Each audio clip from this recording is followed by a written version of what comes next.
Hello again out in podcast world, and welcome to Money Talks with The Wealth Whisperer. I am Rob Kosick, your host, and today our guest is known as Gerbz. Gerbz, who runs the website Bitlift. His website is dedicated to helping people get involved in crypto and having direct ownership of their coins. He's been at it since 2013, and we are honored to have you today as a guest. Yeah, thanks for having me. Hey, it's great to have you. Gerbz, if okay, I'm going to ask that we keep the technology speak to a beginner to intermediate level, as our audience today is predominantly laypeople. Also, if okay, I'm going to play a skeptic at certain points in today's discussion, as crypto doesn't have a scarcity of skeptics, many who may be listening to today. All right, let's jump right in, because I think this is going to be a fun one. I know. All right. There's so much energy coming off of 2024, the election, the significant run-up across a multitude of crypto. I'm going to start with a technology question, all right? Because I think it sets the foundation for everything that will follow in today's discussion.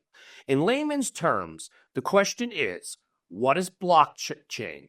But first, further to help the audience understand, okay? There's crypto, and there's blockchain. Can they be mutually exclusive? Why do you hear some people use the term blockchain as an explanation as to why crypto has value? Sure, yeah. I mean, so to start there, I'd say, blockchain is a technology. Crypto is kind of like we use that to describe the industry, the crypto industry. But blockchains use cryptography, and that's what crypto is short for, cryptography. And that's just a fancy way of saying cryptic messaging, essentially, encrypted messaging. And the blockchain uses that as part of the tech. So that's why we kind of use them interchangeably. But we also say the blockchain industry sometimes, or the crypto industry. Bitcoin uses both. All the other cryptocurrencies use both. So that's why they kind of get mixed together sometimes. How far we'll go here, because obviously I'm going to have a little bit of limit of knowledge to this, but when I think of blockchain, I almost think of like an application like in Excel. It can't be exactly the same, but if you go, does Excel have value? Well, Excel only has value to the fact that Microsoft owns it, has copyrighted it, and sells it. Yep. How can the technology of blockchain have value? Or no, it actually doesn't have value. It's just an open source technology. That's where there's crypto within blockchain. Does that make any sense? Yeah, it makes a ton of sense. I mean, you use a good example there. A blockchain is very much like a spreadsheet. It's a ledger, just like debits and credits. It's like one Bitcoin was created. Half of that Bitcoin Rob sent to me. Half of that Bitcoin I sent back or to someone else. So it's just a ledger of all of these entries in a spreadsheet. The big difference between a spreadsheet and a blockchain, though, is that spreadsheet is then loaded on thousands of computers all over the world, and they're kept in sync with one another. And anybody, including you could run this blockchain spreadsheet at home if you wanted to, and your computer is just constantly keeping it in sync together. And I think where the value comes from is in that network of thousands of computers working together to ensure that ledger is never manipulated in any way. And that's what the value is. This was the big thing that blockchain, this was the big technology that blockchain brought to everybody, is that there's no way to manipulate a record. So like, for example, if I send you an image over the phone, let's say I text you a photo, I didn't send it to you. I sent you a copy of it, right? You now have the photo, but I still have the photo on my phone. What the blockchain does, and why this synced up spreadsheet is so important, is that when we make a ledger entry in that spreadsheet, now everybody on Earth knows it, that I no longer have it anymore. Now everybody knows that you have it. And that synchronization, that giant network of computers collectively keeping track of that sheet, that's what gives it value. Great stuff. I appreciate it. Actually, that helps a lot. All right, I'm going to jump right in and start being a skeptic. As noted in my intro, I say there's two arguments for why Bitcoin or any crypto has value. All right? You have a medium of exchange, and as it pertains to that, I can be convinced to it having a real value through what I'll call a stable coin. But the way that the value of Bitcoin and other coins fluctuate, I think it's beyond crazy to think that anyone except the most speculative individual is going to use crypto as a medium of exchange. So the question, though, here now is, can you explain to everybody what is a stable coin?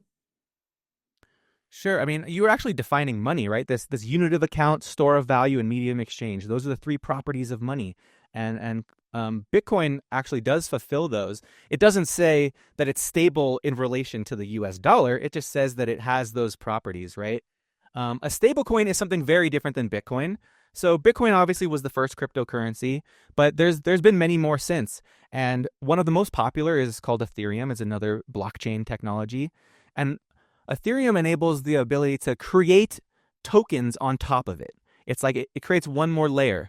And you can create these stablecoin tokens, as what you were referring to. And a stablecoin token, it still uses that blockchain system to keep track of everything, except instead of it being a Bitcoin in the entry, it can be a token. And in your example, that token could be a stablecoin. There's many of them. USDC is a very popular stablecoin. And all that means is for every token that is issued on the chain, there's a dollar bill in a U.S. bank account that exists somewhere. And they audit these records, and they make sure that for every dollar on chain, there's a dollar in a bank account.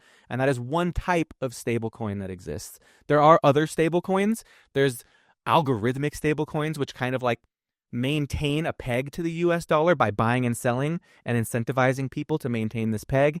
Those are a little bit more complicated, even a bit more risky, to be honest.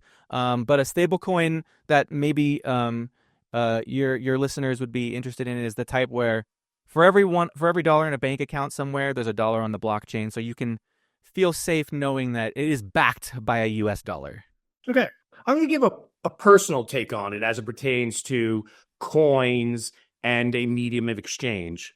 I say I could be made a believer in the concept of a stable coin, maybe not just tied directly to a dollar, but a significant basket of currencies or assets. So whether it's the dollar and the euro and gold all rolled up into one big basket, and then now you create a stable coin that always trades at the average, the average of those and the movement of those. Where I think so many people really get excited about the technology is potentially transacting business beyond my shores without having exchange fees, or probably something that we've already started to see in some South American, Latin American countries, is always been the case. But you see some people who have the ability living in those countries that are living with massive inflation and massive devaluation of their on-border currency. What is your take as it pertains to crypto, stablecoin, or any type of crypto and transacting business beyond the borders while eliminating a middleman? Does that still exist? Because I think there's some arguments that people are trying to become the middleman. Oh yeah, I mean, so many ideas came out of that question there. Let's start with the first one. The first one is easy. Is that right now, like if you have $1 bill in your pocket and you want to give it to me right now, how are we going to do it? There's no way, wherever you are in the world, wherever I am in the world, there's no way for us to take a dollar that you have custody of in your possession and give it to me. We can connect your bank, which has custody of your dollars, and you can connect that bank to my bank, and then I can withdraw. There's many middlemen in between that system, but there's no way for you to give me a dollar bill right now. And that's what Bitcoin enables, is that you can actually custody the money yourself. It's like having money in my pocket. I have my own wallet holding my own currency, and I can send it to you. It goes through this distributed network, that blockchain that we talked about, but it's straight from my wallet to your wallet over the internet with no middleman. Only the network itself is the middleman, but it's not a rent-seeking middleman. It's just helping facilitate. So it's not just the fees. It is the government's involved also. Sure. Oh, in the dollar example. Oh yeah, big time. I mean, the whole thing is built on the president's face is on that paper that we transferred. So that was kind of the first case there, is this ability for us to self-custody our money in our own wallets and transact over the internet which I get it. We didn't have the internet back when the dollar was created, so it wasn't designed to be used that way. We've sort of jerry-rigged all these banking systems to enable digital dollars, but there's a lack of trust and a lot of middlemen in that system. And Bitcoin was designed for the modern world of money where you and I can transact directly. So that was the first part. The second is this dollar, this stable coin component of it. And it's absolutely true. People all over the world want access to US dollars. And the ability for them to like route around their local government system, access the US dollar directly, it's not only like a massive game changer for them, it's a big opportunity for the US actually to get to distribute the dollar, distribute our monetary system to the world in a way that sort of like routes around these local systems, local governments. Very good. From my understanding, from our past experience together, this may be a good segue into Bitlift. Sure. And the custodying of. Can you talk a little bit about what your website and organization does? Yeah, sure. So I created bitlift.com, and really it's just a place for me to share my knowledge and understanding of this stuff. And, I've been managing my own portfolio since 2013, and I've just gone down a lot of rabbit holes and made a lot of mistakes, and just I spend a lot of time learning about crypto all day, every day. That's what I do. And I figure Bitlift is just a way for me to share that information with people. I've got nothing to sell. I just write lots of guides. We also have like a little community where people hop in and ask me questions. That's usually where I'm hanging out. And it's just a way for me to help share. I like to say that, investing in cryptocurrencies, that fills my pocket, but helping people understand this stuff really fills my tank. So I spend a lot of time on Bitlift just helping people out.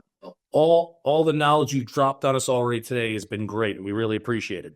So back to the skeptical question. Uh-oh. All right. A store of value. Yeah. If I lose my password, I lose my crypto. Let's be honest. That may leave out 75% of the society that is going to be able to safely store a password, not lose it, or have it accessed by others. All right. So as a store of value, we've already significantly eliminated the population who could keep that password secure. All right.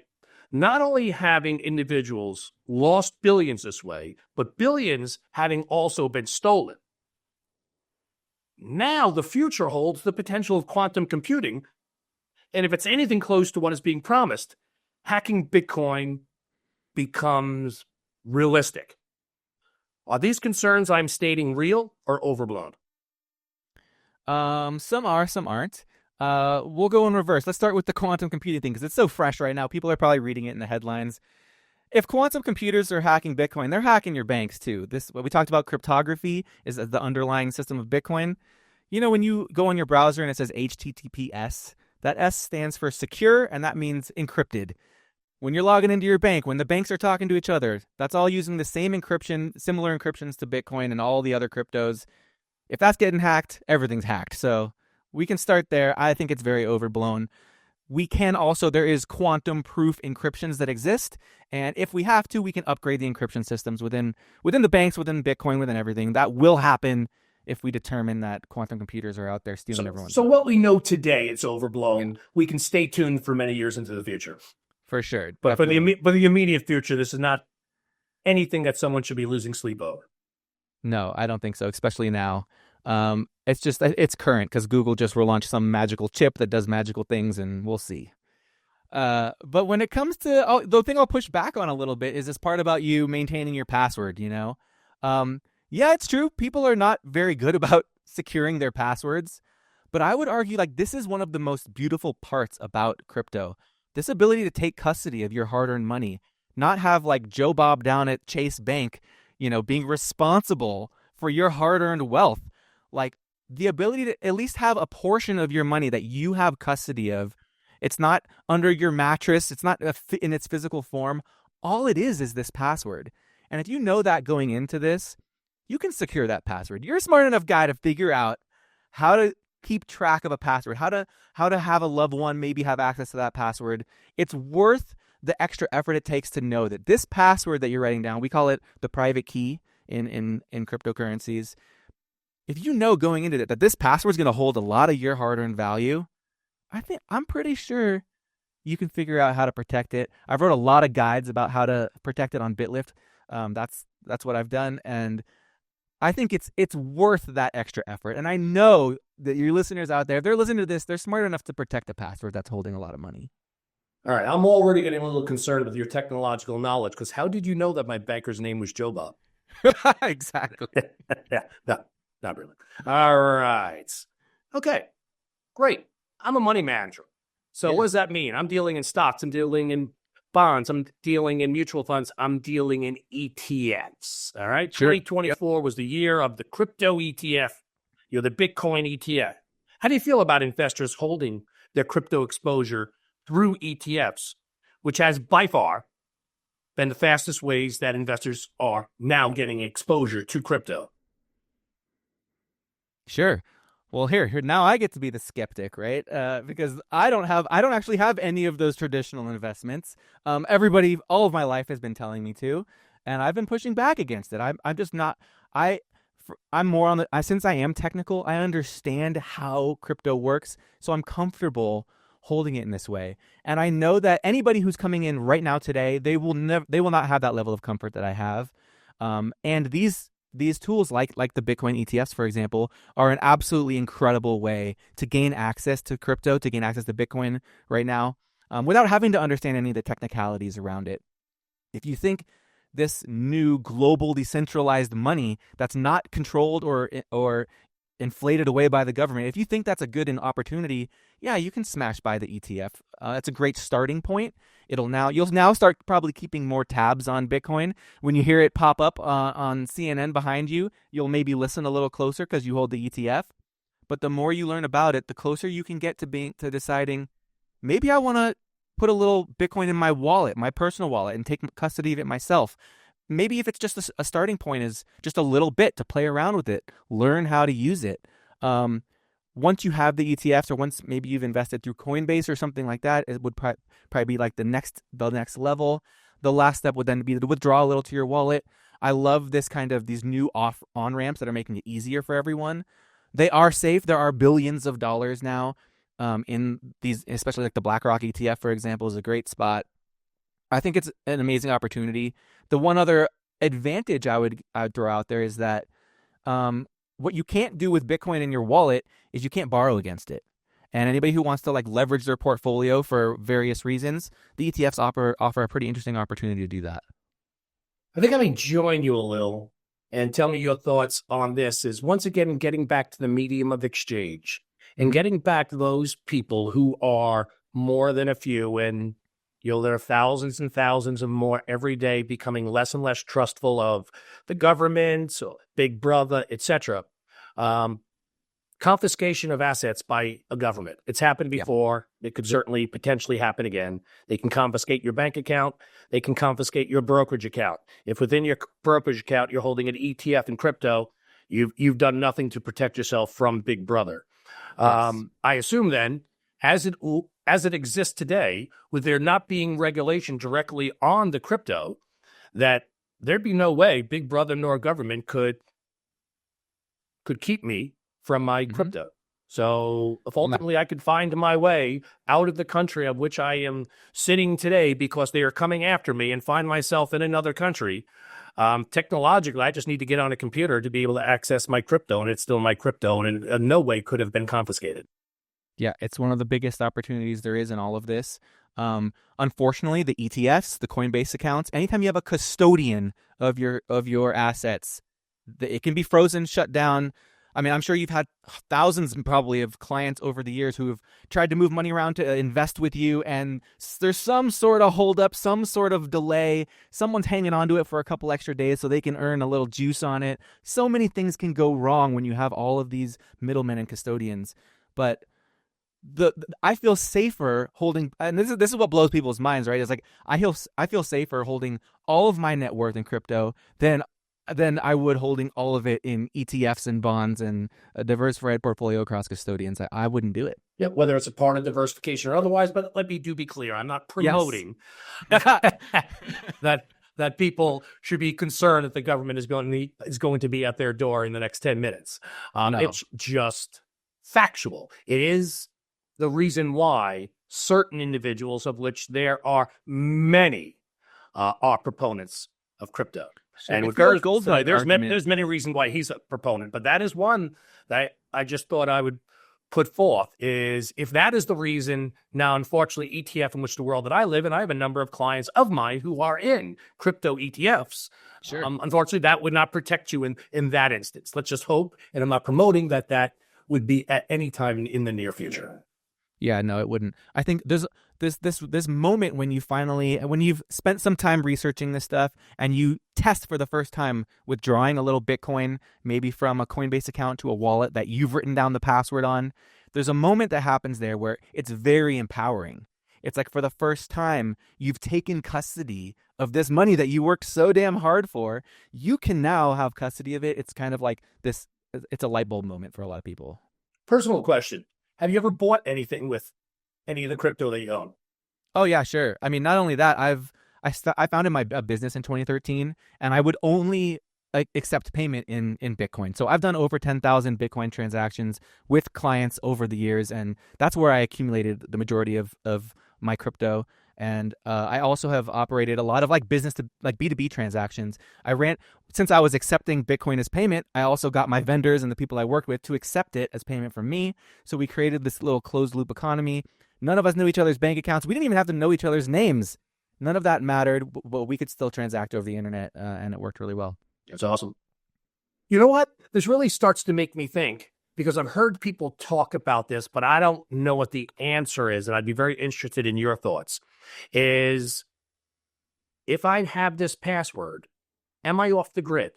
Am I truly out of anyone's purview or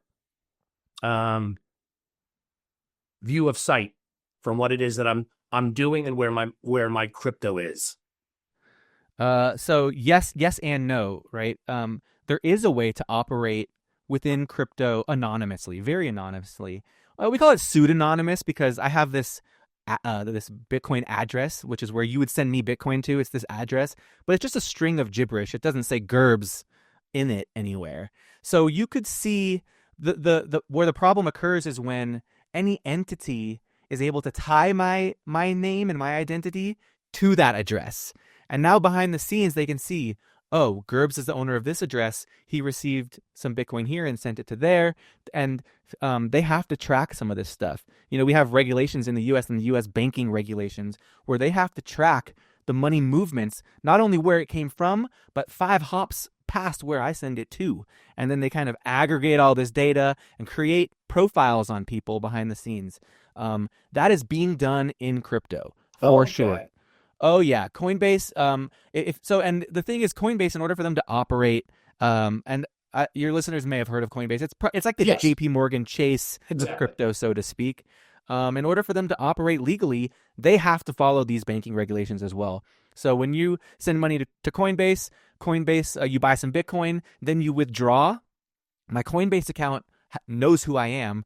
I've now told them where I want to withdraw to. They know that address is owned by me. And for the next 5 hops, they're associating my identity with that money movement. And speaking to the middleman again, can you buy crypto without there being a Coinbase? So in my industry, can I buy stocks without a broker? The answer is no, actually you can't. Correct. The only way you can would be through what is known as a transfer agent, which acts in the same exact capacity. Whether you're familiar with that or not, can I buy Bitcoin, Ethereum, Doge, and can I buy anything? Dogecoin, can I buy anything without there being a middleman? So, as an example, not that we've done this, you could buy it from me. Okay. Right? I would then be operating as a money transmitter, and I would need licenses to do so, but maybe I'm not a big rule follower, and I sent it to you anyway. Okay. That stuff does exist out there. A lot of people come into crypto thinking they can accomplish these things and remain off the grid. I'd argue you'd have to really know what you're doing to accomplish that, and I don't think it's worth it. So there's a certain level of anonymity, but you still remain, to a certain extent, line of sight. All right. Yeah. All right, sir. I want to thank you for being our guest today. You did a fantastic job, and I'll tell you what, I'm walking away a lot more educated on the topic. And I love spending time with people who are passionate about what they do, and it's very obvious that you are, and you have a strong belief in it. I want to thank you. I want to ask you to have a great rest of your day and have a great weekend. You as well. Yeah, thanks for having me. Hey, thanks, Gerbz. Take care. For all podcast or guest-related questions, please email us at dlacadvisors@dlacadvisors.com. For all questions or inquiries into the services that are provided by DLAC Wealth Advisors, please contact us at elliot.singer@dlacadvisors.com. That's Elliot with 2 T's. Please also visit our description for helpful links.